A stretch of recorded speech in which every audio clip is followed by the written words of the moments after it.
mental beliefs.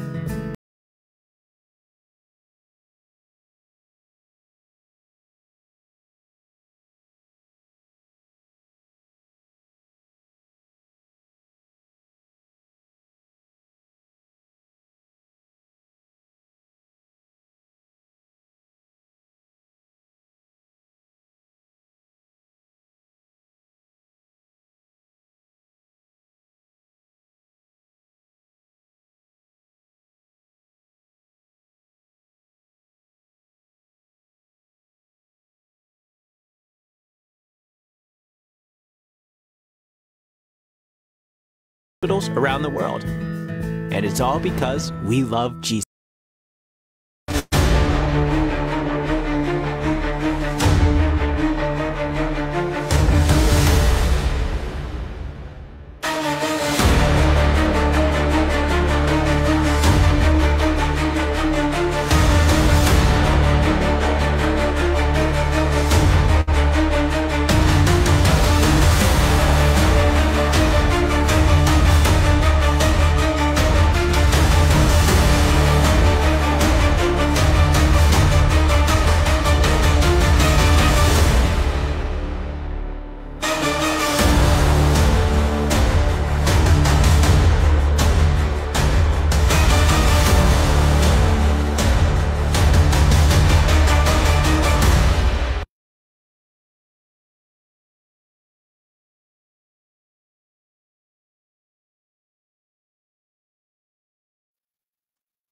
Yun.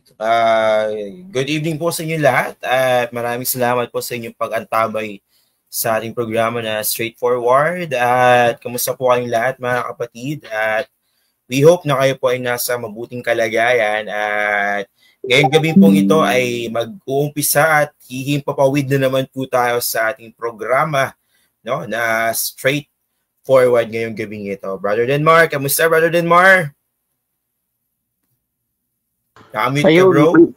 Ayun, blessed pa rin tayo mga kapatid.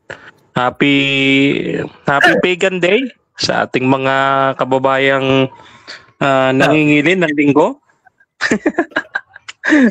Happy Pagan Day sa inyo. Teka lang ha. Aga. Pero yun, no? Maraming salamat po at kahit pa paano may nakamiss ba sa amin? Comment po kayo dyan or share, mga kababayan namin, mga kaibigan. Yan. Abang ang inyo pong lingkod ay nagsiset up kasi kararating lang natin. Kuya Jess. Opening kasi Kuya Jess dito ng mga city lights dito sa riverbanks. Wala, ano lang tayo, gala lang habang may pera. Pera. Pero anong kasama dyan na umahabol ka pa ata sa bago matapos ang bagong taon. Oo, ayan. Ganda naman ng mo. Ganda na ng camera. Improving na. Oo nga eh. Yan. Isang mapagpalang araw po sa inyo lahat, mga kapatid at mga kaibigan. Muli po ang inyo pong malita lingkod, Brother Denmar Santiago. Kasama natin si Kuya Jess, sa ating programa Straightforward. Binagbabalik. You know? You know? Teka lang, may nagbabalik, You know? Kamusta Brother Jesse? Bago ang lahat kay Jess, gusto ko munang batiin ang ating mga taga-subaybay ng isang mapagpala at gabi po sa ating lahat. At nawa, kamusta po kayo? Nawa ay nakapalago po ang ating pananampalataya at paniniwala programa ito, bagaman padalang na lang, no? Madalang na lang ang inyong abang lingkod na sumama at marami pong bagay ang atin pong ginagawa o pinagkakabisihan. However, I really appreciate na kinukontinue ng atin pong mga magigiting at mga mapopoging mga kapatid ang programa pong ito. Sa muli, sa pagbati po sa inyong abang lingkod, Mr. Jesse Arras, bumabati sa inyo ng isang maganda at mapagpalang gabi po sa ating lahat. Iba talaga kapag may asawa na. Oo, nagiging busy na, no? Pagka-asawa pala yun. Oo, pero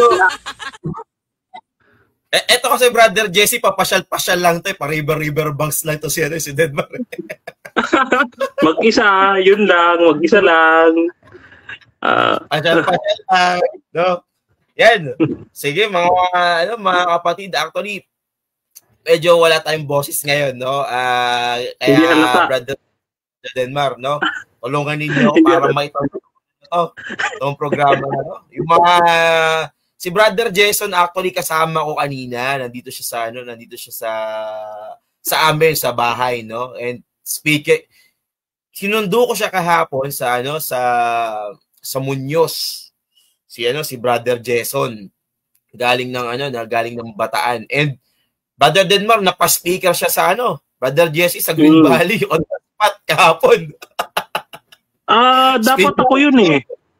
Dapat ako yun kasi tumawag sa akin si Rodmar. Kaso na-conflict ako. Kahapon. Si Pastor Abraham yung speaker eh. Pero nandiyan si Brother Jason ngayon sa Malabon. Hinatid ko siya sa Malabon. So sabi niya papasok daw siya. Maya-maya lang pag ewan ko kung nasaan mo siya ngayon. Pero binabati natin yung church na ating pinuntahan kahapon. Go. Ayan. Yung ating pinuntahan kahapon, i-shoutout natin Kuya Jess, yung ating pinaglingkurang iglesia dyan po sa Centennial Western Bicutan, Taguig. Ayan. So ako naman ay na-bless talaga kasi akala ko regular Sabbath lang ang aking dadatnan. Yun pala, ako pala ang speaker sa communion service nila. No? Kaya maraming salamat kay Pastor Ruben. Hindi na kilata ha. Ruben Lanuso. Maraming salamat po, Pastor. Hindi mo babating si Brother Ruben? Sino? Hindi. Ibang Ruben yung babating ko. Si Pastor Ruben Lanuso at saka at sa ating elder dyan, si Elder Vettel Borja, no? Yun po. Maraming salamat sa pagpapatuloy sa atin. Shout out sa ating kinita nitong nakaraang nagdagsabat na kasama natin sa ministry, ang ating second year theologian from AUP, ang ating interim Vice President Religious ng 3A Media Luzon Chapter, Brother Clark Ambungan, no? And shout out kayo. So back to you, Kuya Jess. Okay, Brother Jesse, baka meron ka munang gustong batiin dyan, Brother Jesse, no? Ano bang mga ganap mo ngayon sa mga church? Malapit na matapos yung taon. May mga year-end na yung iba eh, di ba? May mga year-end na, Brother Jesse. So, ano lang ganap nyo ngayon sa church? Ano bang Yan, okay. Thank you nga pala sa opportunity, no? Actually, binabati ko yung buong distrito ng Pedro District. Actually, halos higit dito sa Villarosa Seventh-day Adventist sa walang sawang pagpapatuloy o pagpapa-invite sa atin na makasama sila sa pananambahan. Actually, sobrang busy ko kasi ngayon, Kuya Jess. To be honest, hindi ko alam kung ko. So, na-struggle ako ngayon mag-manage ng time. So, may mga businesses din naman tayo na tinatayo at meron din tayong meron tayong maliit na business nga na pinapatayo para sa retirement plan natin. Retire agad. Agad na ba yun?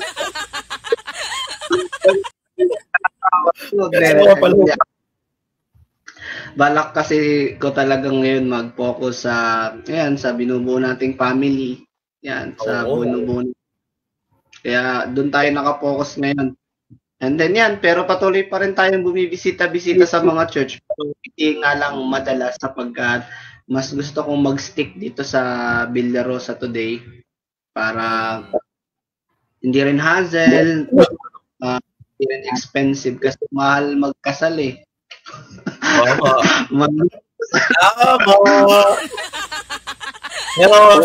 Kaya hindi ako nag-aasawa eh. Wala akong pera.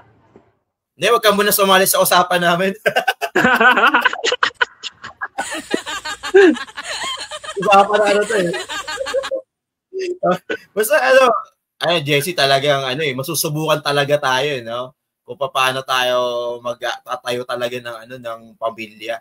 Ito si Denmar, naman to alam ko sa tulong at biyaya ng Panginoon talagang yes. Malapit, paborito ni Erwin de la Cruz sa tulong ni Kristo. Diba? Paborito ni Erwin. So at least nakikita natin mga kapatid yung mga ganap sa buhay natin, no? Ito yung importansya ng straightforward. Hindi lang tayo basta mag-uusap-usap dito tungkol sa mga apologetics discussion. Sabi nga sa Romans 15 verse 1, no? Tayo ay patuloy na magpalakasan ng pananampalataya, mga kapatid. That's why gusto naming malaman yung mga kalagayan ninyo sa buhay. Kamusta kayo, mga kapatid? Ano ang mga ginagawa ninyo? Meron ba kayong mga kapamilya na gusto nyo maakay sa pananampalataya pero wala kayong kakayahan, no? Baka through this program matulungan namin kayo para maipaliwanag yung mga kailangan nating maipaliwanag, no? So that's why, no, like and share, no? No, like and share tong programa na to, mga kapatid. Baka makatulong sa inyo to, lalo na sa mga pinag-uusapan namin mga trending issues sa social media, pinapakalat na nakararami, pero susubukan nating sagutin sa tulong at biyaya ng ating Panginoong Diyos, no? Mga kapatid, so Brother Jesse, since ikaw ay bagong pasok, no, pangunahan mo na, Brother Jesse, yung ating panalangin. Okay, let's pray. Tayo pong lahat ay manalangin. Our most gracious, kind, loving Heavenly Father, we thank you, Lord, for this wonderful evening that you given unto us. And at this very moment, Lord, we are grateful for this opportunity in order for us to share the gospel. We acknowledge your Holy Spirit that inclines with us, guide us so we may able to understand the message that you've given upon us. Thank you, Lord, for always forgetting and forgiving all our sins. Thank you, Lord, for hearing our prayers. In the mighty name of Jesus Christ we pray. Amen. Amen. Okay. Bago tayo mag-umpisa, mga kapatid, batiin ko muna ang aking future wife, no? Birthday niya bukas, no? Happy birthday, my loves, no? December 8 yung kanya, no? Yung kanyang birthday.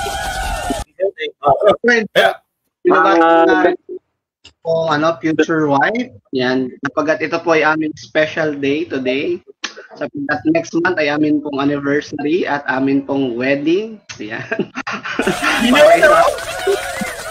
Akala nyo ata kayo lang ang may babatiin shout out dyan kay Sister Margie de Guzman. Yan, shout out natin. Oo.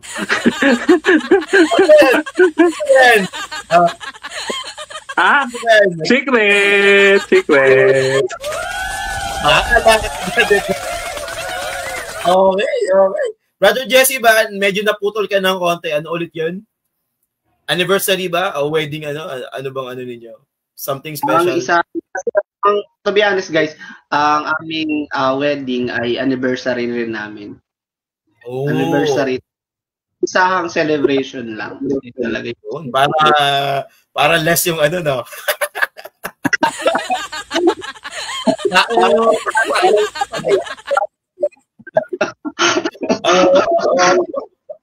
Okay.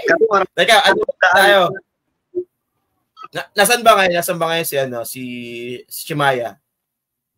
Ay, nasa kanila siya. Pero mamaya, pag tumila lang yung ulan, magmumotor kami, baka pumunta kami at kumain sa labas. Yun. Talaga naman.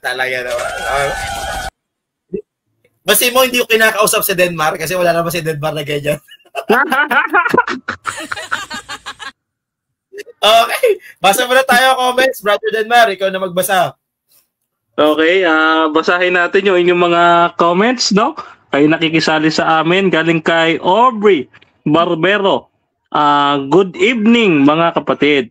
Good evening din kay Brother Pebwin Dalida sa ating kasamahan. Good evening daw, mga koys. Ito. Speaking of. Ayan, okay. So, mga kapatid, may kakampi na po ako na dumating. I-welcome ko lang kasi kanina pa ako nabubuli ng dalawa Eto na. Welcome natin. Single and available. Brother Pebwin, dali na. Yan. Oh, magandang gabi sa atin, no, mga kuis, no. So, parang madilim yata ang pisto ko, ah. Okay lang yan. Yan, kumusta po ang lahat, no? So, talagang parang hindi ako satisfied sa pisto ko, ay. Yan. Yan. Ano yan, Buddy Baby?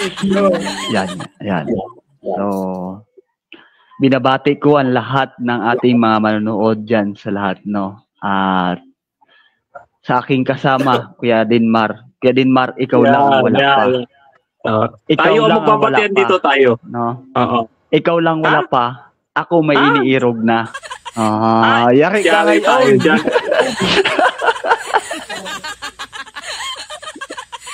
Akala ko ba naman may kakampi ako sa karin. So, yan. Kaming tatlo may iniirog na. Ikaw lang yung wala pa. So, kailangan mo na talaga maghanap, Kuya Din. Aray ko, no? Akala ko pa naman, ang topic natin rebulto. Ang topic pala natin ay ako pambihira. Okay, tayo, pabox ka na. Ayun. Yun! Intro ka na, Brother Wilmar. Ayan, oo. So, ayan. Mga kapatid, ito po yung isa, di umano, sa dahilan ni Mr. Certificate. Kilala nyo si Mr. Certificate na wala man lang kapirma-pirma na aming sinagot nitong mga nakaraang episodes, no? Isa daw sa kanyang dahilan ng pag-alis ay yung sinasabi sa kanya ng ilang mga non-Adventist, katulad ng mga Catholic faith defenders, na bakit daw natin binabato, no, ang mga Katoliko sa kanilang mga rebulto at mga larawan. Gayon din mayroon naman tayo daw larawan nung statue ni Nabucodonosor at saka yung larawan ni Ellen White, no? Ayan, so bakit daw natin ginawan, sabi sa utos, huwag kang gagawa ng larawan, no, ng mga bagay na nasa lupa, nasa tubig, nasa kalangitan. Hindi daw pwede, bakit daw natin ginawan? Yan ang kanilang banat, tayo daw ay sumasamba. Doon ako nagulat, no, meron daw tayong imahen at larawan ni Ellen White, tayo daw ay sumasamba sa larawan. Ano? So una, ako bilang sagot ko diyan, sasabihin na naman nila, syempre itatanggi ninyo na kayo sumasamba sa rebulto. Gayon din naman ang gagawin ninyo. O sasabihin din namin kayo, hindi rin kayo sumasamba, sasabihin nyo, veneration. Sa amin, totoo na walang imahen sa aming church. Bakit? Sa aming church po kasi, wala kayong makikitang larawan ni Ellen White. Hindi po namin ginagamit yan sa worship. No? Katulad po, except dito sa Roman Catholics, no, napakaraming larawan sa loob ng simbahan. No? Pagpasok pa lang, sasaw-saw ka na doon sa angel, tapos magkukrus. No? Pagpasok mo, may altar doon na napakalaki, daming mga larawan. No? Kasama yon sa inyong pagsamba at niluluhuran. No? Kaya hindi maaari na akusahan ang Seventh-day Adventist na sumasamba sa larawan. No, na porke nakakita lang larawan ni Ellen White, meron na kayong rebulto. Ang tanong, lahat ba ng churches may larawan ni Ellen White? At saan ba nanggaling ang larawang yan? Ano ba yung context behind bakit may larawang ganyan? Is it for worship purposes? Yun ang ating aalamin ngayong gabing ito, mga kapatid. Kasama natin ang buong grupo ng Straight Forward. No? So dahil na-miss natin yung ating mga kasama, back to you muna, Brother Jesrel. Okay, sige. Para bigyan natin ng context to. Actually, Brother Denmar, kanina, nag-ipon ako nung mga accusations sa atin. Actually, matagal na ito, itong issue na to, no? Ito yan, no? To give you a context, mga kapatid, no? si Brother Russia, no, alam naman natin na isang moderator ng Russia TV, pinost niya na to, matagal na po ito, no, at madalas itong i-post ng mga kaibigan natin, mga CFDs, hindi pa pang mga Catholics, na kung saan pinapakita nila na meron daw imahe, no, ng mga ng rebulto ni Nebuchadnezzar, specifically mga kapatid, no. Ito po, nakikita po ninyo. So si Russia Vista, ito si Marvin De Los Reyes Cabeltes, no. Marami nang umiikot online, matagal na po ito mga kapatid, no. Pinapakita nila kung saan napunta si Nebuchadnezzar. Biruin mo, during the camping, maglalagay pa na Nebuchadnezzar sa harapan ng ito nasa babang image natin. Yan, and even do sa sa book centers, no, may mga nakatayong statwa diyan, no. And dito, yan. Si tong Everly na to, no, madalas nagpo-post sa Russia TV noon. Madalas nila tong pino-post doon sa mga debaters page, no. So para sa kanila, pag tayo ay gumawa ng mga imahe, no, ng mga rebulto na yan, so matik, no, na parang sinasamba na natin sila. That's why tayong gumagawa ng mga ganyang imahe, no. Catholic Faith and Politics, no. Mostly dito, Brother Jesse, Brother Pevin, Brother Denmar, puro edited pictures kung saan na nila nilalagay yung imahe no rebulto ni Nebuchadnezzar. Ito pa. Ito mismo yung ulo ni Dan Maas. Nilagay na mismo doon sa Nebuchadnezzar. Ewan ko kung nakita niyo na itong imahe na itong mga kapatid, no? So that's why kailangan na nating ma-address tong issue na to. Ano ba ang behind this rebulto na to? No? Brother Pevin, Brother Jesse, ba gusto niyo munang sumagot, no? Ano ba ang behind this image na to? Tanggalin ko na to si Brother Dan Maasin. Brother Jesse, Brother Pevin, baka may insight kayo diyan. Sa akin lang naman, no. So para makatabla, gagawa talaga ng mga edited picture. Kahit naman tayo, guys, kung gustuin natin, kaya natin gawin sa kanila yan. Mag-edit tayo ng video, ng mga picture, bago ilagay natin mga mukha ng mga nila kung saan-saan, kaya natin ilagay dyan. Pero ang punto ko dito, guys, yung ginawa nating rebulto na yan, alam mo sa South Central, gumawa kami yan ng rebulto ni Nabucodonosor. Yung ginabumbahan ng hangin, alam mo kung para saan, guys? Linicture natin yan, linicture natin simula sa ulo hanggang pababa, no? Kung ano talaga yung sinisimbuluhan ng mga yan. Hindi pagkatapos nun, pinupi, itinago. Pagkasunod ng mga pagkakataon, nag-lecture tayo, ginamit natin.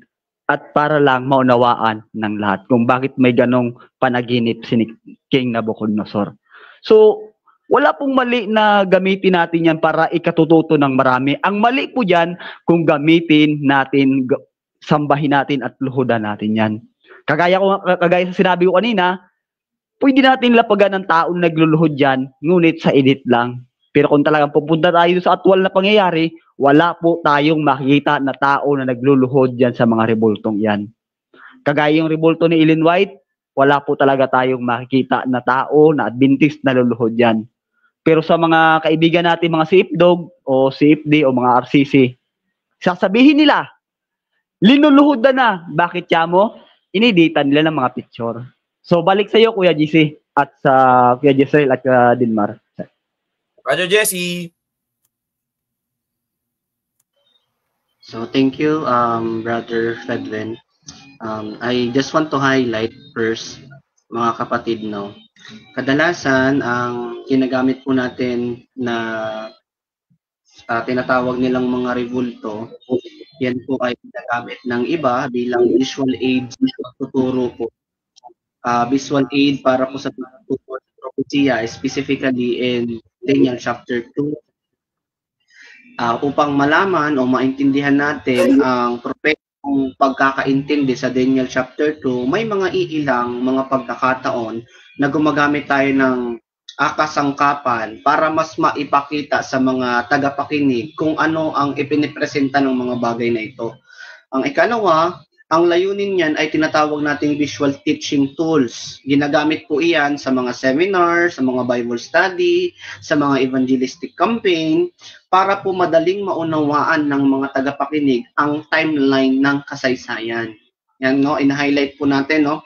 Sapagkat sa Seventh-day Adventist, lalo tigit sa Daniel chapter 2, meron tayong tinatawag na prophetic timeline na ipinapakita po ng Biblia ay matibay po ang batayan natin sa kasaysayan. Sa amin pong mga Seventh-day Adventist, meron pong nire-representa yung what we call this, yung ulo, yung kamay, so on and so forth. Meron po yung pinipresent at ginagamit po ito palang visual teaching tools para po mas maintindihan, ginagamit po yan sa mga campaign. However, hindi po natin ito magiging maiko-connect yung dalawang bagay. Alam niyo po kung bakit yan po ay red herring, no? When we say red herring fallacy, gumagamit ka ng isang panibagong kaisipan para matuon doon yung pinagkaiba ng dalawa. Nako, minsan ginagamit po ito ng mga debatista, nagki-claim na sila po ay mga apologies or apologetic para po maiba yung sentro ng usapin. Doon nila ibinabaling. Pwede rin naman kaya na U2 fallacy. When we say U2 fallacy, ikaw din. Meron ka din ganito. Kaya madalasan po yan nababanggit, no? Madalas na nababanggit ng iba, meron din naman kayong ganyan. Meron din naman kayong ganito. Yan po ay isang uri ng fallacy na U2 fallacy. Ikaw din meron ka rin ganito. Pero tignan po natin yung distinction ng dalawa. Ayoko munang i-broad o i-summarize ang lahat ng ito sapagkat alam ko may mga insight yung akin pong mga magagaling na kasama. Lalo tigit si Brother Denmar, Brother Jezreel at Brother Pedwin. Pero mamaya po ay maititignan natin kung same ba sila ng function. Let's think about the function. Ano ba yung differences nila? Kasi parang may nabasa ko doon. Ang mama ng Adventist, si Ellen G. White. Ang mama ng Catholic, parang gano'n, no? Parang ginawang same sila. Pero tignan po natin yung distinction, maging objectives tayo, kung ano ba ang paniniwala ng Seventh-day Adventist regarding sa ganitong uri ng mga mga pasaring o pamamaratang sa bawat isa sa atin. So basically, ang function nung kay Nebuchadnezzar ay isa po siyang prophetic timeline in order to us to understand yung nais ibigay na message ng Daniel chapter 2. Ano yung sinisimbolohan ng mga bagay na ito. Ayan, ginagawa rin naman natin yan sa panahon natin ngayon. For example, PowerPoint. Yan po ay visual teaching tools na ginagamit po natin. Meron tayong mga PowerPoint para mas maintindihan ng tagapakinig yung kanila pong mensahe, no? So, yun po yung pagkakalam ko sa background kung bakit minsan ito po ay ginagamit. Hindi po para sa ay sambahin, no, mga kapatid, tama yung sinabi ni Kuya Pedwin, no? Hindi para sambahin, kung hindi para mabigyan ng visualization ang mga tagapakinig. Bakit ito ginagawa? Alam ko sa mga teacher, meron tayong tinatawag na learning. Merong iba't ibang uri ng learning. Ang pagkatuto ng isang tao. Meron tinatawag na visual. Sila kung matuto. Meron naman by hearing. Tama ba kay Jess? Yung iba naman, natututo sila sa pamamagitan ng pakikinig. Kaya ginagamit po yan para matuto po ang mga listeners. Kapag tayo ay nagsasalita, minsan natututo ang tao para kung sa kanyang pagkita o minsan naman sa pakikinig. Yan po yung ginagamit ng mga speakers o yung mga nagsiseminar para ma-fulfill o what they call this, matuto yung mga nakikinig po. Siguro yun lang po muna sa akin. Thank you, Kuya Jess, Kuya Denmar, and Kuya Pedwin. Okay, salamat bro.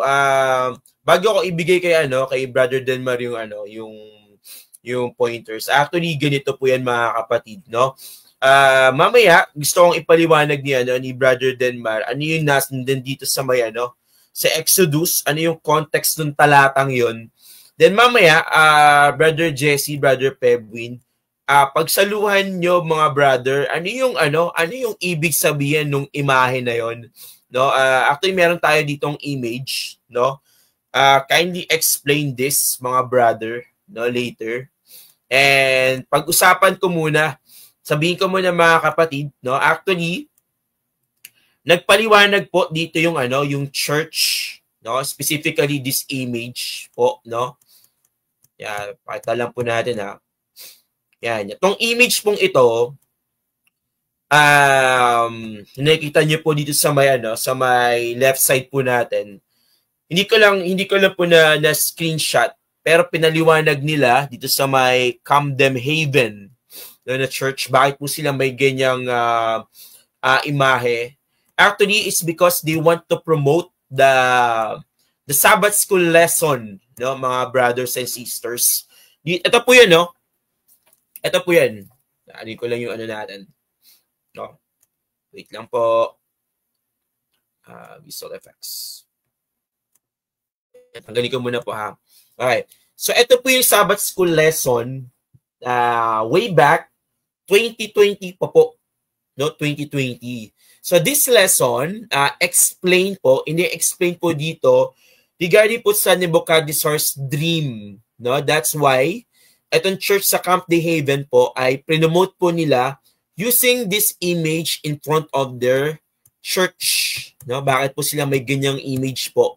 Dahil gusto nilang ipaalam sa nakararami mga kapatid na ito ang topic ng Sabbath school lesson, no? Para po sa mga hindi nakakaalam po, mga kapatid, sa Seventh-day Adventist po, bahagi po ng aming church service po, no? Kasi nga po, 'di ba, kami whole day po sumasamba, no? Whole day po kami sumasamba. Bahagi po ng aming service po ang Sabbath school lesson. So that's why binibigyan po namin ng pagpapahalaga yung pag-aaral ng Biblia, and at the same time papaano po namin may papakita at ma-explain sa nakararami ang patungkol po dito po sa Nebuchadnezzar's dream. Kasi remember po mga kapatid, na pag pinag-usapan po natin ay patungkol sa propesiya, hindi po biro-biro po iyan. No? That's why kailangan namin ng visual representation para mas lalong maunawaan ang pinag-aaralan na leksyon. So that's the reason behind bakit po may ganyang image. Okay, Brother Denmar, kindly explain nga, ano ba yung meron doon sa sa Exodus, or you want to give an insight first? Ano ba yung context, no, patungkol dito sa imaheng to? Bakit, katulad na sinabi ni Brother Jesse, hindi mo siya pwedeng ikumpara, no, doon sa Catholic at sa ginagawa ng Seventh-day Adventist, kasi merong context doon sa talata na kailangan nating maunawaan. Go ahead, Brother Denmar. Una, kung titignan natin yung talata, mamaya na tayo sa commentaries, no? Dito muna tayo sa actual na Bible, no? So sabi dito, huwag kang gagawa para sa iyo ng anumang larawan ng anumang kawangis ng nasa langit, nasa lupa, nasa ibabaw ng tubig. So dito, maliwanag sa talata, mga kapatid, mga kaibigan, kawangis ng nasa langit, nasa lupa, nasa ibabaw ng tubig, at ayan, yung mga binanggit yan. Yung mga bagay na ito, yung rebulto ni Nabucodonosor, ay wala po itong kawangis kahit saan. Maliban lamang doon po sa representation or symbolism na nasa Daniel chapter 2. No, maliban doon ay wala na pong kawangis ito. Kasi maliwanag ko, kapag sinabing kawangis, may pinagkopyahan. Ngayon, bibigyan ko po kayo ng commentary, no? Ito po hindi po galing sa amin, hindi po ito Adventist yung ating babasahin. Pero sila po, mga kapatid, ay mga dalubhasa, no, mga teologo na nag-aaral tungkol sa context ng sinasabing talata. At ito po, mga kapatid, ay ina-affirm kahit ng scholar ng Katoliko, wag na tayong lumayo, si Dwayne Cartojano, no? So mamaya kung itatanong ni Dwayne kung saan ko nakuha yung referensya, meron po ako, no? Pero babasahin natin yung kanilang ginagamit na aklat to justify na yung mga Protestants and even Roman Catholics, they affirm that hindi ito patungkol sa doon sa sinasabi nilang Daniel chapter 2, no, na statue. No, so unahin na natin itong isang aklat. Ang sabi dito sa aklat ng The Exodus, How It Happened and Why It Matters ni Elliot Friedman, no? Dito sa year 2018 po siya pinublish. Dito po sa pahina na page 95. Sabi dito, a common view among Bible scholars for a long time has been that this idea, one God, was a late development in Judaism. They say it was a product of exile. The Jews had no monotheism until after the Babylon drove them out of their country in 587 BC. And deported thousands of them in Babylon. Until then, not only the masses, but the leaders, the priests, the writers, maybe even the prophets, all have still gods. They were polytheists or most henotheists, meaning they followed one God but still believe that there are either deities exist too. So, dito nakita natin yung context, no? Yung kay Nabucodonosor, katulad ho nito, pinakikita sa atin ni Elliot Friedman yung history ng Jew na ang mga Jew naniniwala sila na maraming mga Diyos, no? Maraming mga Diyos kasi nga sila yung nasakop ng Babylon, no? May mga naniwala doon. At sabi dito, no, yung mga tao, no? Kabilang na siyempre si Haring Nabucodonosor, naniniwala doon na may iba pang mga Diyos. So titawag natin mga polytheist, no? So ngayon, punta natin yung context ng talata ng Exodus na ating tinatanong sa atin, no? So dito, ito naman sabi ni Breviard S. Childs, dito sa The Book of Exodus sa Critical Theological Commentary, Westminster Press, New Edition 1974, page 403. However, in the first commandment, the prohibition described as the relation of Jehovah to Israel by categorically eliminating other gods as far as Israel is concerned. The use of singular lo yeye leka emphasizes the restricted nature of the reference, no? So paano natin uunawain yung Exodus chapter 20 verse 4, no? Para sa atin, mga kapatid, no? Yung Exodus chapter 20 verse 4 ay hindi kumukontra sa mga larawan. Ito ay tumutukoy sa Diyos-Diyosan. Ayon sa teologo, mga kapatid, ang ginamit na Greek term, mamaya si Brother Jesse ang mag-discuss yung distinction ng tisyabe at saka ng pesel, no? Siguro kasi siya yung more on Greek terminology, hindi tayo masyadong ano dyan, no?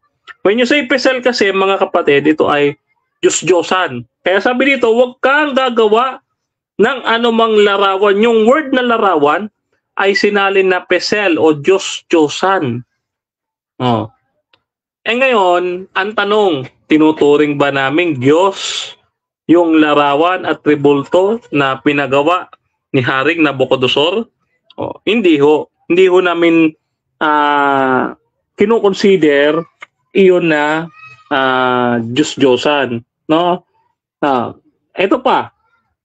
New International Encyclopedia of Bible Difficulties ni Archer Jr. Gleason L. Sodervan, no? Noong 2001, page 116.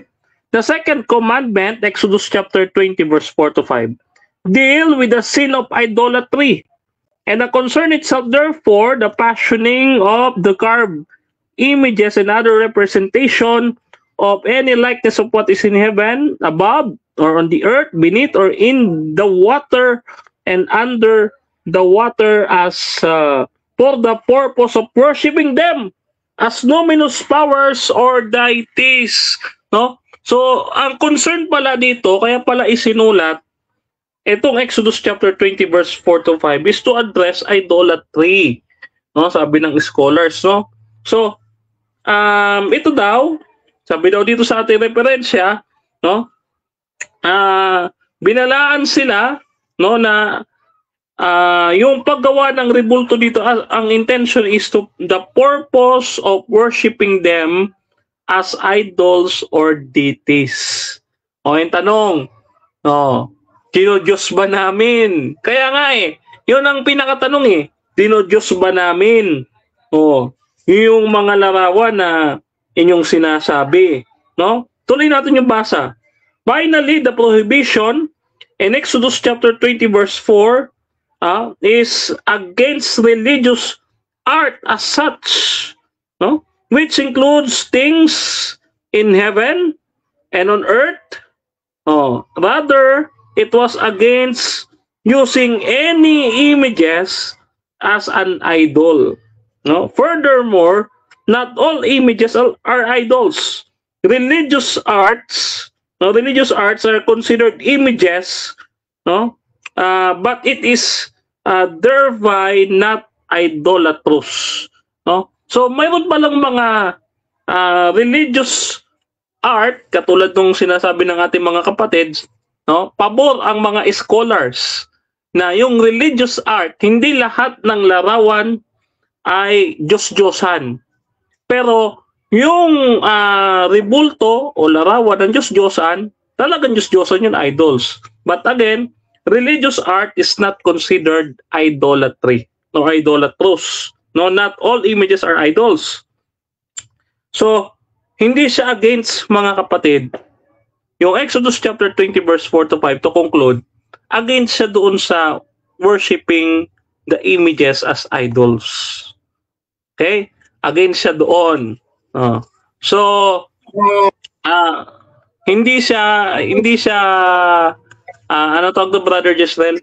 Hindi siya nagko-condemn doon sa paggamit ng religious arts, katulad ng ating sinasabi ng mga kapatid natin, Brother Pebwin and Brother Jesse.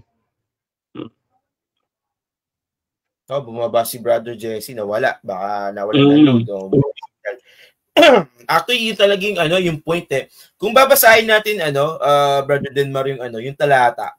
Yung medyo pinaghiwalay ko ng konti Doon sa verse 4, no, wag kang gagawa para sa iyo ng larawang inanyuan o ng kawangis man ng anumang anyong nasa itaas sa langit o nasa ibaba sa lupa o nasa tubig sa ilalim ng lupa.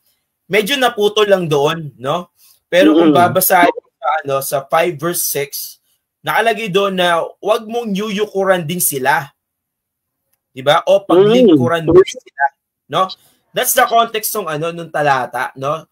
Dito pinapakita sa sa talatang ito, Brother Pebwin, no, na hindi masama ang gumawa ng isang imahe if you will use it as a tool to represent religious representations, art, no, para ipakita at ipaliwanag sa mga kapatiran, especially itong pinag-uusapan natin, no, kasi may mahalagang may mahalagang context siya bakit tayo gumawa ng ganyan para ipaliwanag natin, no? Para maipaliwanag natin yung sinisimbolize, no, nitong tong Nebuchadnezzar's dream na to. Pero may pero sa verse 5 and 6, wag nyo siyang yuyukuran o paglilingkuran. Yun lang. No? Kaya hinahamon natin yung mga nagpapakalat ng imaheng ito, no, na sana magpakita kayo ng Seventh-day Adventist, no, na kung saan nakaluhod sila, pinaglilingkuran nila tong imahe na to. I will guarantee you na wala tayong makikita na ganito. Mag-i-edit na naman sila. Unless na lang mag-AI. Oo. So, medyo, napansin niyo mga kapatid, medyo hinihiwalay ko muna yung kay Ellen G. White kasi meron pa tayong mga image na ipapakita kung paano nila ini-edit yung yung tong imahe na to. Okay? So, Brother Denmar, baka meron ka pang gustong input bago ko ibigay kay Brother Jesse at Brother Brother ang masama dito, ang guilty po sa pagkakaroon o pagluhod. Yung pagkakaroon larawan at lumuluhod sa larawan, hindi mga Adventist. Bato-bato sa langit, ang tamaan, pangit. Diretsahan po ito, no? dito po sa Catechism of Christian Doctrine number 3, no? Yan, ano sabi dito? Ang sabi dito, mga kapatid, ito basahin natin, no? Pagbangon mo sa banig, ay agad kang manikluhod sa harap ng isang krus o ng isang mahal na larawan. Ayan, sabi dyan, no? At mangyari, ano to yung gagawin? Ang sabi dito, mangyaring mag-antanda ka muna at saka magdasal ng tatlong ama namin sa Santissima Trinidad, sa Diyos Ama, at sa Anak, sa Espiritu, at sabihin mo na sinasamba kita. No? So dito, mga kapatid, inuutusan ng mga Katoliko na pagbangon na niya doon sa banig, no, ay maniklood ka sa isang larawan o isang rebulto. At kung maniklood ka, sabi diyan, kung maniklood ka, ay iyong wikain o sabihin na sinasamba kita. So maliwanag o sino ho ang sumasamba sa larawan o pagkakaroon, yung guilty sa pagkakaroon ng larawan, no? Baka mamaya kasi mamiloso po, anong larawan ba yung sinasabi mo, Brother Denmar? Para maliwanag po tayo, no?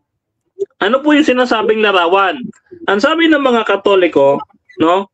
Ito sa question number 15. We worship holy images. Tanong nila ito we do worship holy images. Answer, we should have, particularly in our churches, the images of the Lord, as well as the Blessed Virgin Mary and the saints. We should pay them honor, worship, and veneration. Ayan, maliwanag ko sa kanilang katisismo, sila mismo ang nagsabi, tatlo po yan, honor, worship, veneration. Hindi ho makatatanggi ang ating mga kaibigang mga Katoliko sa pagkakataong ito. Kasi nabasa ho natin sa kanilang Catechism on Christian Doctrine, no, number 3, no, page 79 at page 92. Ito ho ay inyong makikita, mga kapatid, sa De La Salle University, Lasallian Pastoral Office, no? Meron pong kopyahan diyan, mga kapatid, sa La Salle, no? O sino man yung nag-aaral diyan, pwede niyo pong i-verify yung ating sinasabi. No, so sa akin, mga kapatid, yun po ang context ng ating pinag-uusapan. Yung Exodus chapter 20 verse 4 is about images, graven images as idols. But not all images are idols. Yung religious art kasi hindi mo siya pwedeng i-considered as idolatrous. No, kasi meron lang naman siyang pang-educational part, sabi nga ni Brother Jesse, no? So, yung guilty sa pagsamba at pagkakaroon ng larawan ay yung mga ating mga kaibigang Katoliko. O ikaw, Brother Jess, meron kang challenge. Ako may challenge ako. Kung tunay nga po kayong hindi sumasamba sa larawan, pwede po ba tanggalin ninyo ang inyong mga rebulto at mga larawan sa inyong simbahan pag kayo ay sisimba sa Panginoon? Kung pwede, doon maniniwala pa kami na hindi talaga kayo sumisimba sa larawan. Pero kung hindi nyo po aalisin yon at bahagi po talaga ng pagsamba nyo yon, yun po ang malaking kamalian na labag sa kasulatan.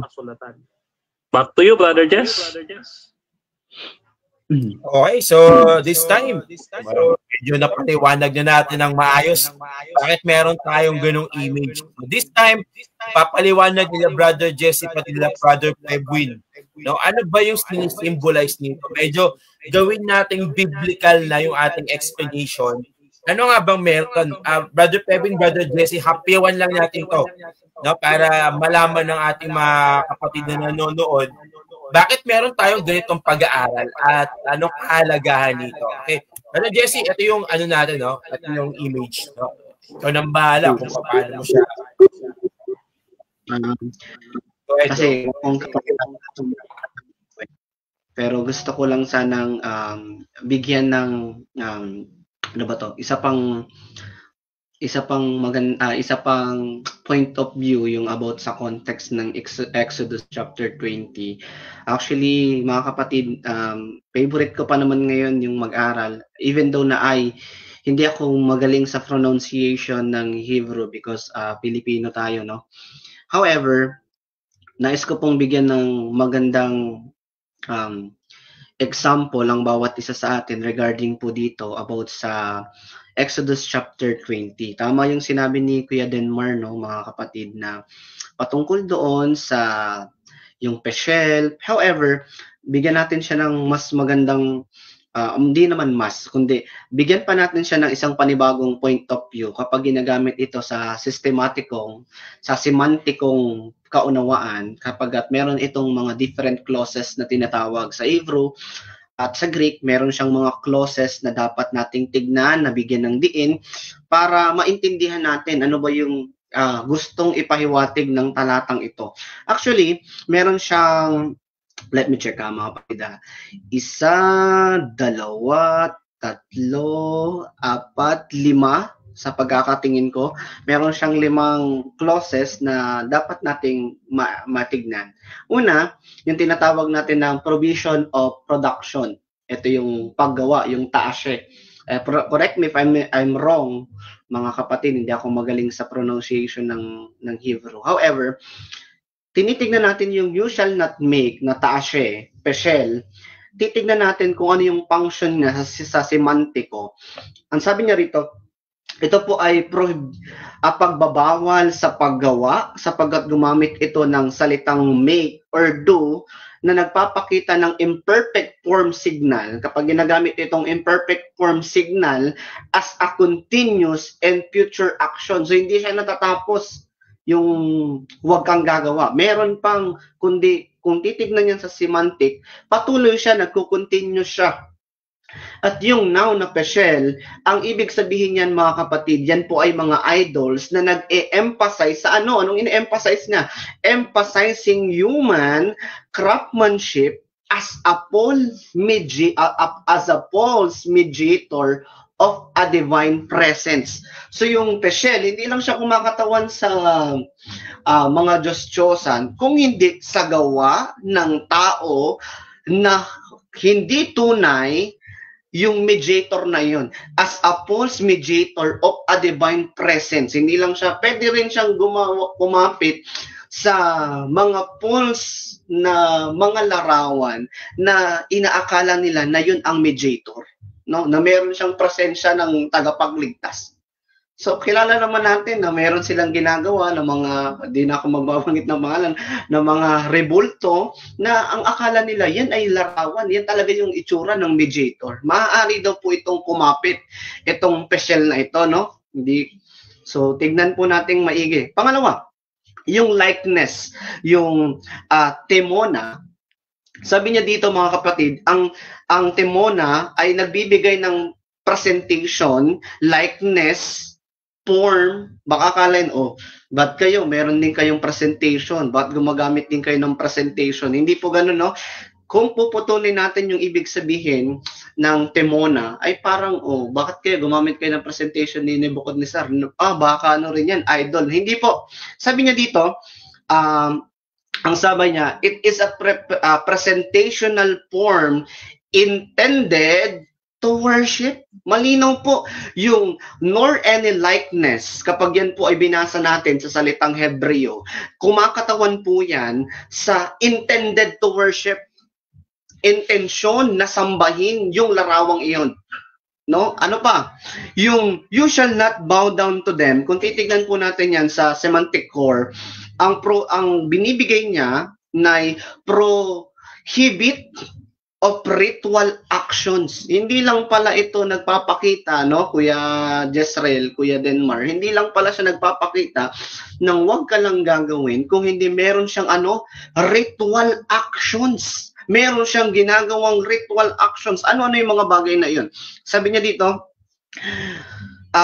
Tishtak Akbe is prostrate to worship, indicate physical devotion. Kapag ginagamit pala itong word na ito sa salitang Hebreo, kumakapit ito sa physical devotion ng isang tao. Malinaw po yan, mga kapatid. So, napakalabo na sa ating mga Seventh-day Adventists na itong mga larawan na ito ay papasok sa criteria ng konteksto o even sa breakdown ng Exodus chapter 24 hanggang patuloy, na hindi talaga siya papasok sa ating yung criteria nito. Ano pa? Sabi niya dito, yung isa pang clauses na dapat nating bigyan ng diin, sabi niya dito, ay meron siyang pinoprohibit, pinagbabawal, yung mga services. To serve implies priest action or liturgical implementation. So malinaw, itong serve na ito, meron siyang maikakapit po sa gawain sa simbahan, lalo na sa mga pare, priest act. Sabi niya din yung kanyang semantic core. Sabi niya, ang pinagbabawal ito sa yung pinoprohibit yung mga services sa priestly action. Malinaw po yan. And nextly, sabi niya dito, yung kana, wag na natin yung bigyan ng diin yung kana. Sa stylish breakdown naman, sapagkat magkaiba po yan, yung semantics at yung stylish, magkaiba yan, bagamat siya ay gumamit ng negative parallelism o gumamit siya ng negative clauses, binibigyan po ng diin ng conclusion na ito kung ano ba yung tone, ano ba yung imagery, ano ba yung nais bigyan ng diin ng talata pong ito. So malinaw, ang binibigyan niya ng diin ay bawal yung paggawa ng priestly action, bawal siyang pinoprohibit yung paggawa ng mga false mediator. Kagaya nung may kilala nga ako, ewan ko lang yung parang yung nanay ni Cristo rin ata daw ay isa na ring mediator, no? Mga kapatid, no? So ibig sabihin, pumapasok po kung pumapasok po ang context na ito sa doktrina, hindi po ng Seventh-day Adventist. Napakalabo po.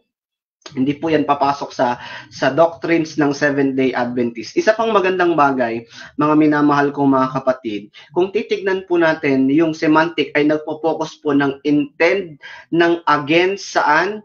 Sa idolatria at higit sa lahat sa paggawa ng mga ritual action sa mga images, and lastly, and physical and spiritual na bagay. So meron pong tatlong nais bigyan ng diin yung Exodus chapter 20. Kung ito po ay gumagawa ng mga false mediator, sila na daw yung yung kahoy na yan ay na-represent sa mediator, hindi po yun.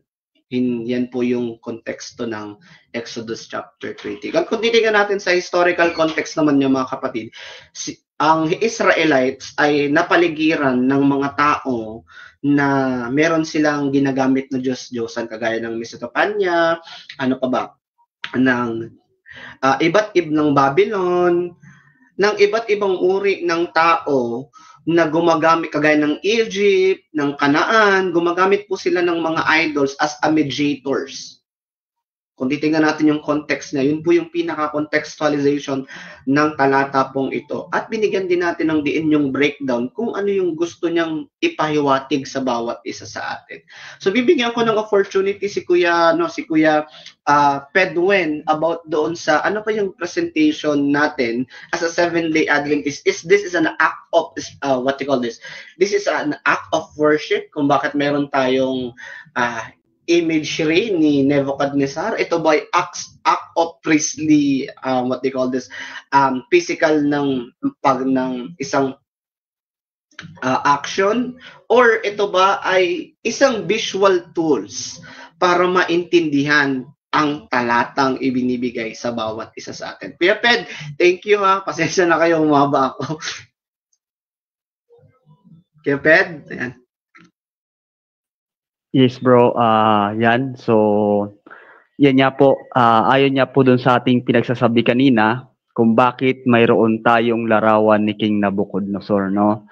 Ito po ay isa sa mga ating, yun niya, sinasabi natin kanina, isa sa mga mahalagang dapat nating aralin itong larawan o litrato ni King Nabucodonosor, sapagkat yan po ay may mga bahagi po yan na dapat nating maintindihan. Kagaya nga sabi na sa ulo, yan ay ginto, Babylonia, yung dibdib niya ay sabi diyan Middle Persia, yung sa ano niya ay Grisya, yung sa dito yung sa may malapit sa balakang, at yung kanyang tuhod, Roma, at yung pinakampaan niya ay pinaghati yan na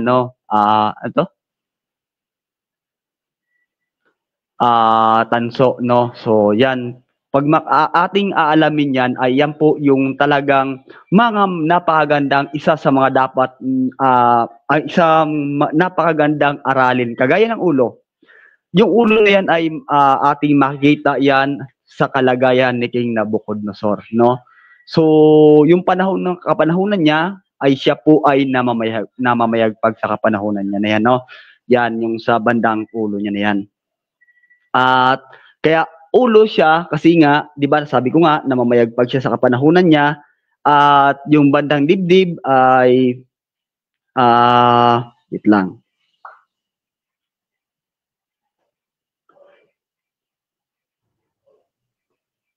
Yan, yung bandang dibdib niya ay yung sabi diyan ay Mid of Persia, no? So isa rin yan sa mga matitibay na kaharian ng panahon na iyon, yung Mid of Persia na yan, no, mga kaibigan, no, at mga kapatid. Ano pa?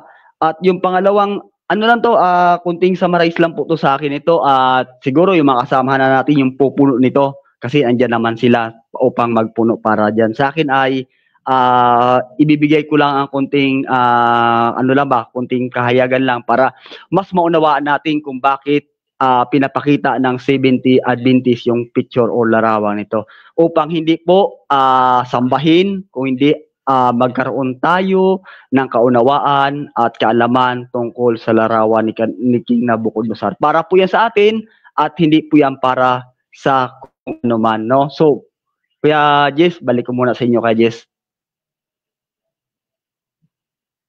Okay, salamat, Brother Pebwin. Okay, so ito yung talagang explanation niya. Bakit meron po talaga kaming ginagamit na visual representations ng image ni Nebuchadnezzar, no, mga kapatid. Now, let's try to shift, no? Medyo limitado yung ating oras. No, balik naman tayo dito kay Ellen G. White, no? Yan, ito, Brother Denmar, Brother Pebwin, no? You know, no, ito yung original image, Brother Denmar, no? And nilalagay siksik talaga nila yung image talaga ni ni Ellen G. White doon sa no. Dito pa lang mapapansin niyo na kung sino talaga yung gumagawa ng kasinungalingan, no? Ano pa? No? Ito, tingnan mo kung saan napunta yung imahe ni Ellen G. White. Sinisiksik doon sa mga edited pictures. Brother Denmar, tulad na nabanggit mo kanina, sige, ano na lang natin to. I-try natin i-summarize yung pasok natin. Natria pati hyperbolia. Sa totoo lang, Brother Jess, no? Ang sagot ko lang naman diyan, kung talagang may imahen o larawan si Ellen White, sana all. Parang wala ako niyan eh. No? Para bang sinasabi nila na ang bawat Adventist daw may imahen o may larawan ni Ellen White. Parang ganoon eh. Tapos sinasamba daw natin. Hindi po totoo yan. Wala din ako. Wala din ako niyan eh. Opo. Ako rin, wala din ako niyan. Oo. Wala din ako niyan. At saka isa pa, tingnan nyo po, mga kapatid, ulo lang ang pinagawaan ng rebulto. Yung sa inyo po buo eh, hanggang paa buo. O kung minsan nilalako, pinaparada pa, no? Yung sa amin ay ulo lang. Ano ba ibig sabihin nun? Kasi mga kapatid, ang context talaga nito, iyang ulo na yan, nung maalala ko yun, nasa Adventist Review yan, mga kapatid, ay yan po ay commemorative na ginagamit to commemorate yung naging contributions ni Ellen White. Hindi po para siya isambahin. So, halimbawa nito, yung kay Jose Rizal. Diba? Si Jose Rizal, ginawa nila ng rebulto, pero hindi sinasamba si Rizal. No? Ngayon din naman, yung kay Ellen White, ginawa namin siya ng larawan, sabihin na natin, granting, na may ganyan, no? Pero hindi natin sinasabi na we admit, no? May larawan na ganyan, pero ginawa lang siya as to commemorate. Now, another challenge. Makapagbigay sila ng larawan, hindi edited, na talagang katunayan na sumasamba tayo dyan. Ngayon, daanan po natin yung sinasabi ni Kuya Jess sa Dulya, Hyperdulia, at saka yung Protodulia. No? Bilang isang dating Katoliko, mga kapatid at mga kaibigan, dito po sa kanilang katisismo, dito pa rin sa Katekisimo Christian Doctrine, number 3 ng Lasallian University, ganito po ang ating mababasa. Sa page naman, page 85. Ganito ho ang sabi, mga kapatid. Basahin natin, ha? Okay. Sabi ho dito, but we know that worship would mean latria, dulia, and hyperdulia in reference to the object. Since we are talking about saints, it means dulia. Ito po, mga kapatid, yung ating binabasa, ha? Katekismo po talaga ito. Ngayon, ang sabi dito, when we talk about or when we know that worship would mean latria, dulya, and hyperdulia. Ano ba yung mga binabanggit dito ng mga dulya-dulya, no? Ang sabi nila dito, mayroong 3 uri ng worship, no? Una daw, yung dulya, yung sa saints, no? Ito yung sa saints. When you say dulya, it pertains to the saints. Latria, ito daw ay pagsamba sa Diyos. At hyperdulia, ito ay nakasentro kay Maria, no? At kalaunan may dinagdag sila, yung tinatawag natin protodulia, na ito ay nakasentro kay Jose, na asawa ni Maria, no? So maniwanag po dito sa kanilang Katekisimong Christian Doctrine na sinasabi, didiin ko lang ulit, no? Sabi nila, but we know that worship would mean latria, dulia, and hyperdulia. So, aminado po sila na worship, mga kapatid, ang latria, dulia, at hyperdulia. Ito po yung mga Latin words na ginagamit nila to deceive people. Sabihin nila, it's just a veneration. But if you can see, mga kapatid, tayo po, isang dating Catholic faith defender, we studied their doctrines faithfully, no? Ay matatagpuan po natin na sa kanilang katekismo, ito pala ay worship. Sabi kasi, when we know worship would mean latria, dulia, and hyperdulia.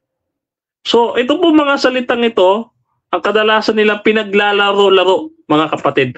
But the word, even the word venerate dito po sa Merriam-Webster, mga kapatid, pagka sinabi mong venerate is a worship or adoration. Pareho lamang po yun, mga kapatid, no? Nilalaro-laro lang nila, but it's the same still, mga kapatid, na salita, no?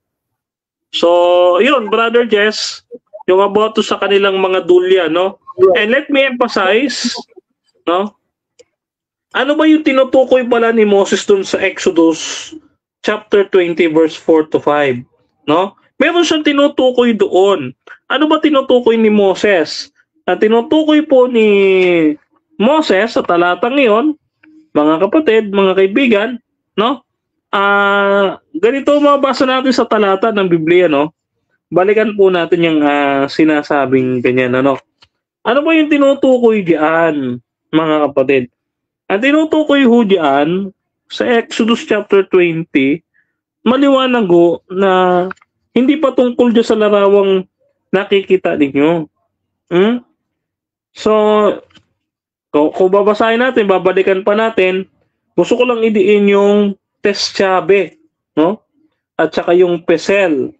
Testchabe and Pesel, mga kapatid, no? Yung Pesel, ang ibig sabihin ng Pesel, yun ay Diyos-Diyosan. Yung Testchabe, ito ay when you say Testchabe, no? Testchabe is sa verse 5, no? Ayan, third feminine singular po 'yan, no? Kasi sa wikang Hebreo, pareho lamang po ito. Okay? Kahit ano pang neuter ang gamitin. So magiging masama kung ang ginagawa sa ribulto o larawan ay sinasamba katulad ng Oseas 14:3. No, ayan. So may pagsamba sila dito ng panahon ni Oseas under the Babylon captivity. No, pero hindi po namin sinasamba. We do not worship those images, mga kapatid. No? Na meron kaming respect. Sa totoo lang, mga kapatid, very downgraded si Ellen White sa amin. Bakit? Kasi una, hindi po kailangan, hindi po obligado na paniwalaan si Ellen White kung gusto mong maligtas. Wala po kaming doktrina na tanggapin mo muna si Ellen White bilang sugo ng Diyos para kay maligtas. Wala akong ganon. Kalawa, hindi itinaas si Ellen White ang kanya sarili na propeta. Hindi rin namin siya kinikilalang leader. No? Ipinatapon siya sa Australia. Ano pa? Si Ellen White, hindi siya masyadong pinansin ni President G.I. Butler nung panahon ng 1885 and up, no? So, hindi siya gaanong kahalaga sa church, no? Para sabihin na siya may higher dignity katulad ni Maria na pabanggit-banggit na Gates of Heaven, Mediatrix, ano pa, Co-Redemptrix, ano pa, yung Queen of Heaven, at marami pang mga titles sa litany, no? Na Litany of the Blessed Virgin Mary na ginagamit sa Rosary, no? So marami kayong binabanggit. Wala po kaming title na ibinigay kay Ellen White kailanman. Wala po. Ang title na ibinigay lamang ng church kay Ellen White is Lesser Light. No, Lesser Light. Hindi ho Greater Light, kundi Lesser Light. Kung mayroon pa pong iba, sige sabihin na natin, Spirit of Prophecy. Ito po'y tumutukoy. Ang sabi dun sa aming fundamental beliefs, no, it was fulfilled in the ministry of Ellen G. White. No? Hindi po mismo kay Ellen White, kundi sa sulat niya. So therefore, hindi pa rin ho ganon kataas yung honor ni Ellen White sa amin kaysa sa ginagawa ninyo kay Santa Maria. No? So yun ho yung ating pagdidiin dito, Kuya Jess. Salamat Brother Denmar sa malinaw na paliwanag. Actually, yun na yung point na yun, no. Ano lang natin, pakita lang natin siguro Brother Denmar yung mga evidence, no, na kasi nga nilalaro lang nila yung termino talaga, no. Pero the point is, no, the veneration, the meaning of the veneration itself, kaakibat doon yung word na worship, di ba? So kaya mapapasin nyo dito mga kapatid na nawala si Brother Denmar na hindi matatanggi, no, hindi matatanggi mga kapatid na kakibat nung word na veneration yung terminong worship na tulad ng ating pong nabanggit kanina mga kaibigan, mga kapatid. And ito po pinapakita ng ating imahe, no, na makikita natin dito na we should stop worshiping idols, start obeying God, and worship Him in spirit and truth. Okay? So, Brother Delmar, hindi ko na patatagalin dahil medyo ang aking boses. Baka meron ka pang gustong sabihin sa ating tinalakay. Maliwanag yung ating explanation regarding sa issue na to. No, Brother Delmar, go ahead para sa ating pagtatapos. Gusto ko lang pong idiin ulit yung assignment ng ating mga kaibigan, no? Magbigay po kayo ng ebidensya hindi edited. Na sinasamba namin yung larawan ni Nabucodonosor at yung larawan ni Ellen White. Magbigay po kayo ng ebidensya. Kasi kung ang mga Adventist lalabag sa 10 utos na aming ipinangangaral sa inyo, no? Itinataya ko, Kuya Jess, ako na ang unang aalis. Pero kung wala po kayong makita, no? Kung wala kayong makita, kayo po ang sumama sa amin, no? Kasi mga kapatid, tignan niyo na lang po yung inyong relihiyon, no? Kasi pagka tayo nag-aakusa, hindi lamang yung pagsamba sa rebulto ang ating nilalabag, kundi yung sinasabi sa Biblia na huwag kang sasaksi ng di katotohanan, no? So yan, sa aking pagwawakas, no, meron tayong announcement ko lang, mga kapatid, mga kaibigan.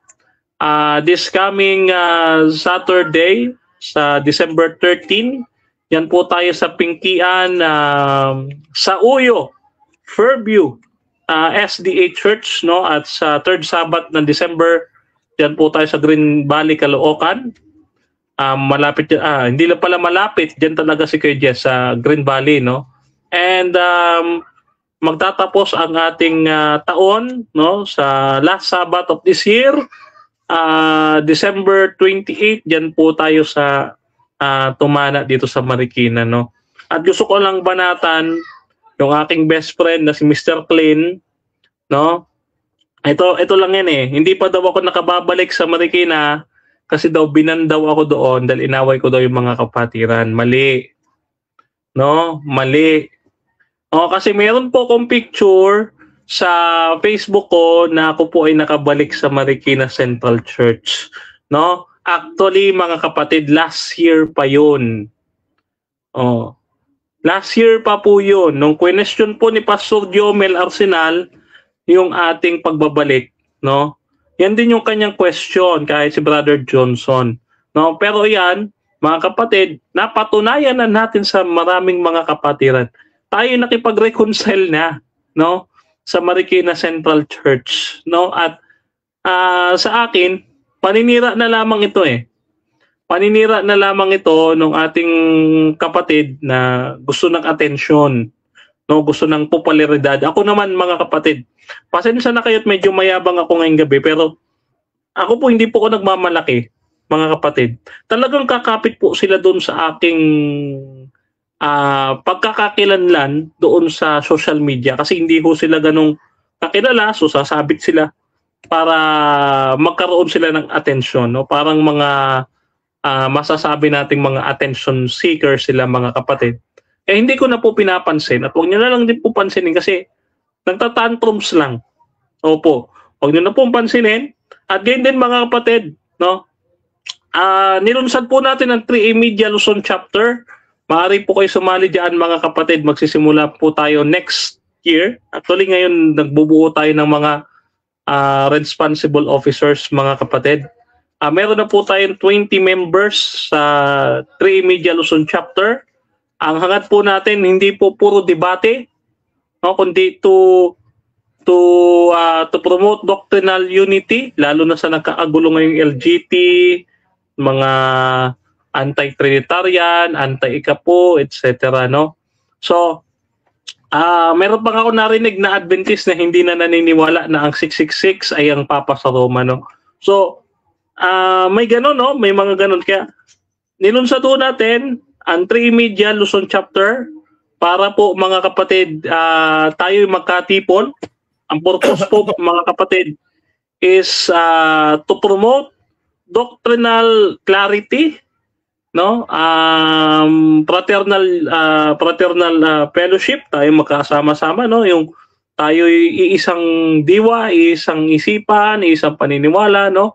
At syempre to defend the faith, not only just in debate but evangelism, yung dito huhugot ng mga maaaring ito yung magiging katuwang ng ating church para sa evangelism, no? Ang inyo pong malitalingkod, baka siguro next year mag-iabala tayo kasi tayo pupunta ng Zambales no, sa Subic. Yan po tayo ma-assign, mga kapatid, sa Subic, Zambales. Medyo malapit tayo sa dagat. Kaya medyo baka hindi nyo na ako makilala pagbalik ko ng Marikina. Ayan. So yun po mga kapatid, muli ko pong pinapasalamatan yung nagdaang church natin niya sa Centennial, gayon din sa Phase 2, bagong Silang Caloocan Church na yung kanilang elder si Elder Nixon ay nanghingi sa akin ng PowerPoint kanina ng aking message nitong 29, no? At nagandahan nga daw. So, mga kapatid, yung ating mga reference, hindi ko po ipinagkakait yan, yung ating mga presentation, hindi ko po pinagkakait yan. Yan po sa Panginoon, hindi sa akin. Kaya pwede ko pong ibigay kung kayo manghihingi, mga kapatid. No? Wala pong problema dyan, Kuya Jess, no? At sa ating mga kapatid na gusto na matuto, no? Yung mga karunungan naman na yan ay hindi po sa atin, mga kapatid. No? So yan, pinasasalamatan ko po kayo ng marami sa inyong panonood dito sa Straightforward. Pasensya na kayo, last time nag-live po talaga kami. Hindi lang po talaga nag-register dito sa Facebook yung aming live stream. Pero susubukan pa rin nating i-locate kung nasaan yung video na yun talaga kasi alam ko nag-live kami noong nakaraan. No? So yun po mga kapatid, at ibabalik ko na kay Kuya Jess. No, kayo po ipagpalain ng ating Panginoon, katulad ng aking lagi sinasabi pag magtatapos ako ng message. Sumain yung lahat ang kapayapaan ng Panginoon at kayo po ay manatili na manghawak sa ating pananampalataya na si Jesus ay namatay, si Jesus ay muling nabuhay at si Jesus ay babalik sa wakas ng panahon. Kaya mga kapatid at mga kaibigan, saan man kayo naroroon, kung alam nyo po na ito na po ang katotohanan na inyo pong napakinggan at nasumpungan sa aming pag-uusap, mag-adventist na po kayo. No? Katulad ng ating pinangaral, no, doon sa marami, sa ating mga Bible students, no, ay hindi po namin ipinangangaral sa inyo ang Adventism, kundi pinapangaral namin si Jesus ay malapit nang dumating. At kung kayo sumampalataya at tanggapin si Jesus, mga kapatid, ay malugod po namin kayo sasamahan sa inyong paglalakbay sa inyong pananampalataya. So yun lamang sa akin, pagpalain po tayong lahat ng Panginoon at Kuya Jess, back to you. Okay, bago manalangin si Brother Denmar, binabati ko rin po kasi nalimutan kong batiin yung mga nadalaw natin previously ng mga churches, no, sa Hillsview through si Daddy Ralph, no, biglaan tayo na invite sa Hillsview, sa Midway for the following Sabbath after ng Hillsview. Then lastly lang, Brother Denmar, nandoon kami ni Brother Jason sa Parañaque, no, hindi na alam mo church din doon sa UTOP, no, UTOP Church, no. So shout out tayo sa mga kapatiran natin diyan.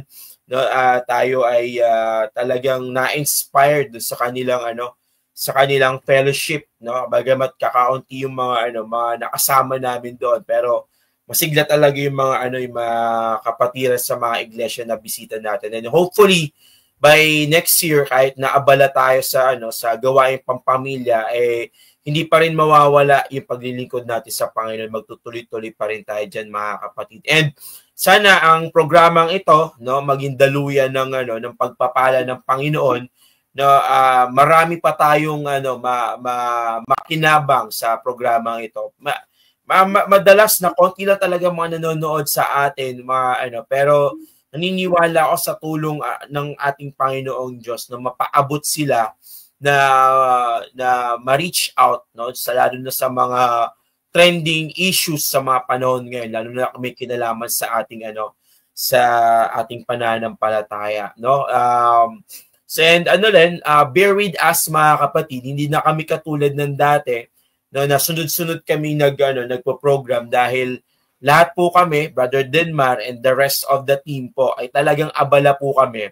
No, we are just doing it passionately, tong programang ito. Hindi po kami nababayaran, hindi po kami so that's why we are doing this program para lang po maihatid sa ating lahat ang panawagan ng ating Panginoong Diyos. Hindi tayo basta masila ng nakararami sa ating pananampalataya. Okay? So, kung meron po kayong mga komento, pasin yung boses ko, medyo pawala na, Brother Denmar.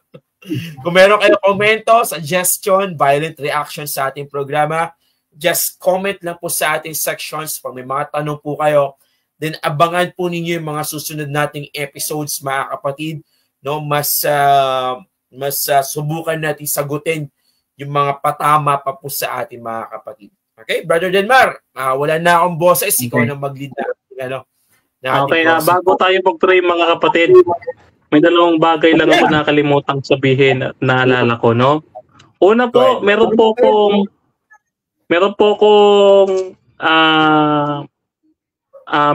request, no? Meron po akong kahilingan ngayong Pasko, no? Baka naman na Mr. Talibong, tagal na ng ating pag-uusap, no, ibigay mo sa akin bilang pamasko na petsahan mo naman yung ating pag-uusap kasi panis na eh. No, no nakaraan nag-send po ako sa inyo. Oh. Nag-send po ako kay Jando, kay Darwin, kay Paul Alima at sa iyo mismo sa page mo or sa messenger mo mismo ng letter to clarify, no, to update kung lalaban ka pa. Oh.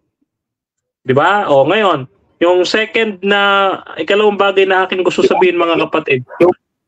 Gusto ko pong humingi ng paumanhin dun sa church na hindi natin napagbigyan talaga ngayong taon. 3 hanggang 4 na beses po silang humiling sa akin na mabigyan ng schedule pero punong-puno po talaga ang schedule. Pasensya na kayo. Babalik po ang grupo diyan sa Bahayang Pag-asa dito sa Bacoor, Cavite. Sana next year mga kapatid, no, kasi nag-request sila Brother Jess na bumalik daw yung grupo kasi nung pumunta daw kayo nung huli wala daw ako. Oo, kaya sabi isama niyo na daw ako this time. Oo, at ako ang speaker, no? So nire-request sila sa akin yun na bumalik sa Bahayang Pag-asa. Pero mga kapatid, pasensya na kayo. Talagang puno ang schedule. Hindi po kayo napagbigyan. Talagang hectic po ang schedule. No, pero babalik po ang Adventist Youth Defender diyan kasi Adventist Youth Defender naman ang pakilala natin dati. Diyan po sa Bahayang Pag-asa, no? Baka siguro makita ninyo ulit kung loobin ng Panginoon, no? Ilan na lang kami, si Dave, kung makasama pa. Hindi ko alam kung makakasama pa si ang tawag dito. So, marami na po kami mga kasamang wala na. Kumbaga, may mga kanya-kanya na mga buhay, no? At sila, Kuya Jess, mukhang magkakaroon na rin ng kanya-kanyang buhay, mukhang maiiwan ako. Kaya mga kapatid, pasensya po talaga. Ako po humihingi po talaga ng paumanhin. Pasensya po talaga, mga kapatid. Ano? At gayon din sa mga nahindian natin na gusto mag-layman sa akin, diyan sa Butuan, diyan din po sa Capiz, kay Pastor Kiven. Gusto talaga ako ni Pastor Kiven. No?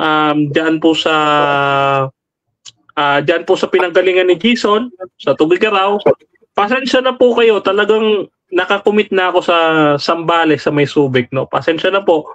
Kasi nung mga time nung kayo po ay nagyayaya, nag-iimbita sa akin, ay ang inyong po lingkod naman ay kinausap niyo, pumayag naman, pero kayo ho ang nagsabi na kumuha kayo ng missionary, no, at hindi na ho kailangan yung aking serbisyo bilang layman. At ngayon, bumabalik po kayo sa akin na nakakumit na po ako, pasensya na mga kapatid. At ating mga pamunuan, elders, pastors, pasensya na po, nakakumit na po talaga ako. Sa January po, alis po ako din sa Marikina, pupunta po akong Pasambales, no? So, pasensya na po talaga mga kapatid, no? So, tayo po ay manalangin. Panginoon Diyos tayo makapangyarihan sa lahat na nasa mga kaitaasan, dyan sa iyong luklukan sa langit, na may-ari ng aming mga buhay at may-ari ng lahat ng mga bagay. Panginoon, maraming salamat po sa biyaya ng buhay, sa pagkain, sa pagpapala at pag-iingat mo po sa bawat isa sa amin.